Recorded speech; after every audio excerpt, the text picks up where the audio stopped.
What's up, ladies and gentlemen, this is Best in Slot, and tonight we're going to talk about Jurassic World Fallen Kingdom. Now, quick warning, there are some spoilers ahead, minor plot details, mainly speculation, but some stuff getting slightly more confirmed. So if you do want to avoid all spoilers for Jurassic World Fallen Kingdom, I recommend you click off now. Though why you would have clicked this video in the first place is beyond me. We're going to look at some merchandise today, because as per usual, merchandise comes out so far before the film actually releases, or it's at least designed very far before the film releases. It tends to be a good way to get a look at some plot details off that film. And as per usual, again, JurassicOutpost.com, shout out to those, fantastic website for Jurassic Park focused news, and a company called PPT, who are the company who actually released these images in the first place. So, we're going to look at 7 different pieces of merchandise today. Starting with this. This is all sort of school equipment. It's all binders and notepads and that kind of thing. Like this thing in the top left, I don't actually know what the hell that's meant to be. It kind of looks like a clipboard, but that's all I've got. We're going to take a look at the others in more detail because they're a little bit more exciting. So let's bring up this one in the... Ooh, oopsie daisy. Let's bring up this top right one in a little bit more and talk about it. So, again, don't know what it's meant to be. It's a board, folder, thing. So again, you can see PPT in the top right, but we have here a Velociraptor, obviously, and it is a normal Velociraptor. As we'll talk about that a little bit more in a minute. There's no extra digits, there's no blue streak there, so it's not blue, it is just a cliche normal Velociraptor with instinct to hunt. Now to me that reads as instinct hunt 2 or 2 instinct hunt or instinct hunt. Yeah, it doesn't read as instinct to hunt at all. It's kind of like it don't dead open inside, you know what I mean, that Walking Dead reference. The only really interesting thing about this image in particular is here. Behind the raptor itself, there's a couple of helicopters. Now, the only footage we've ever seen from Jurassic World Kingdom being actually filmed, as far as I know, was actually of a helicopter. Now, in that scene, there is a helicopter like that, and it's in the rain and the storm, and there's like a little ladder coming down, and there's a dude, who we assume might be Chris Pratt. Let's give him a hat. There we go, he's got a top hat for God knows what reason. Chris Pratt's hanging off this ladder trying to climb up it, and inside the helicopter there is a little demon, apparently. Now, there's a couple of people wearing the very Jurassic Park-esque yellow sort of raincoats, you know, like the one Dennis Nedry wore in the first film. And we see Laura Dern wearing the same thing. So that's interesting to note that maybe they're trying to associate the raptors and the helicopter scene. Maybe those two are going to be linked somewhat in the film itself. Maybe that helicopter scene is going to heavily involve the raptors. Anyways, next images. So let's talk about these two on the left first of all. Not too much to say, except, so obviously we've got Rexy and we've got Blue. Now it's interesting to note that I've got a little bit of a theory that this is the film where the torch of being the emblem for Jurassic Park, which is currently Rexy, I think we'd all agree, is going to get passed from Rexy over to Blue. She's going to get pushed forward in all the promotional materials. Rexy, in my opinion, may die at some point in this film. I'd be kind of surprised if she didn't. And I think Blue will become the face of Jurassic Park going forward. And it'll be interesting to note, because obviously the Jurassic Park logo has a T-Rex in it. It kind of always has, other than that brief dalliance with Spinosaurus.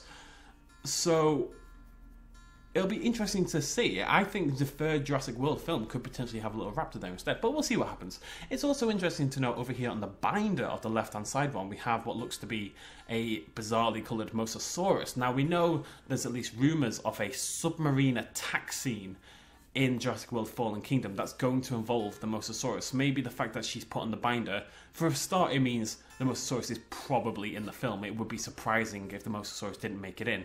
But maybe that lends a little bit more credence to that rumour that we are going to have an underwater battle scene with the Mosasaurus, who I'm sure was a very popular part of the first film, so someone they'd want to bring back. We can talk briefly about this image on the right, which is really cool. I really like this binder. I'd actually use this binder. If it stays like this, no colour, I think that looks awesome.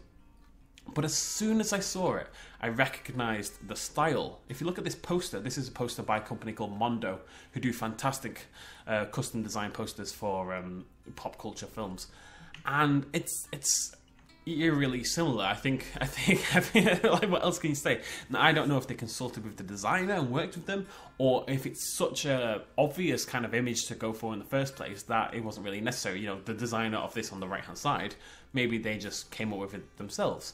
To me, it's stretching a little bit close. I would be curious to hear a little bit more about that, but I actually love that poster. That's fantastic. And yeah, hopefully there's nothing fishy going on there. So, A couple more images to talk about, maybe the more exciting ones in the group. Boop! Let's talk about this one on the left. We've got some big sort of binder folder things here, and we don't need this. Bleh. So this one on the left, we've got a bunch of different dinosaurs, and it says below it, escape the island. Now, ignoring the terrible design, it's interesting to know, for a start, that there, that I'm circling, that is a volcano. We've already heard rumours again that the volcano is going to erupt. So there's a volcano on one of the Isla Islands in that sort of island, what would you call it? Island chain, and it's going to explode. And there's going to be a rescue mission of sorts to get the dinosaurs off the island. Now, if I was going to hazard a guess how Rexy dies, I think Rexy might die fighting another creature that he has to kill to allow the others to get off the island or something. There'll be some self-sacrifice in there. But that is confirmation, to say the least, that we are going to have a volcanic explosion and that dinosaurs are going to have to escape the island. I think that's the first time we've had proper confirmation. And in terms of dinosaurs, obviously got a T-Rex / Rexy in the middle. We've got pterosaurs, which you'd expect. We've got a couple of stegosaurs here on both sides. Again, so maybe we should expect some stegosaurs. And very excitingly, we have a Triceratops right there. Finally, we may get a Triceratops back in Jurassic Park, a dinosaur that really hasn't featured prominently since the first film. And as you guys know, it's my favourite dinosaur. Now, the horns look a little bit weird, but it does have 3 horns, unlike the other one we saw. It looks probably more likely to be Triceratops. It's kind of hard to tell with the fuzzy image and stuff. Maybe it could be a Stegoceratops. We know there's going to be a ceratopsid kind of hybrid in the film, or at least we believe there is, so maybe that's what it is. Who knows? Final image we have, very cool one, on the right hand side. In case you don't know where your left and right, I'll put, there you go, guys. L and R for left and right. I got that right, yeah? Okay. So this looks like a raptor reaching out of a cage, obviously. However, it's very clearly not a typical raptor, because right here we have an extra thumb. That is not usually there on a raptor. Raptors are 3-clawed, like so. So that right there means it's not a raptor. And what it probably is a hybrid. Now, there's long rumoured been a creature coming to these films called the Indo Raptor, which is going to be the raptor hybrid, the Indominus Rex equivalent in raptor form for this film. And it is interesting to know, if we look at that little thumb there, and then we bring up this is a fan image of the Indominus Rex by Pablo Lara. This was the best image I could find. The Indominus Rex has this extra little thumb behind the 3 claws. They are very, very similar in terms of hand design. This is, as far as I'm aware, the closest we've had to proper confirmation of what looks to be an Indo Raptor. And that's about it. If you enjoyed this video and you want to see more Jurassic World Fallen Kingdom and Jurassic World Evolution news, do make sure to hit that subscribe button down below. Tick the little bell as well so you get notifications. And like and comment as well, that'd be fantastic. I'll talk to you guys down below. Speculate wildly away. What do you think these images mean? And I shall see you lovely folks in the next episode. Cheers, much love, as always. Look, okay, that's not a good heart. You get a good heart. Oh, for God's sake, come on, better stop. There we go. There, it's not bad. And then it's got a weird face. Cheers, much love, as always. Bye-bye.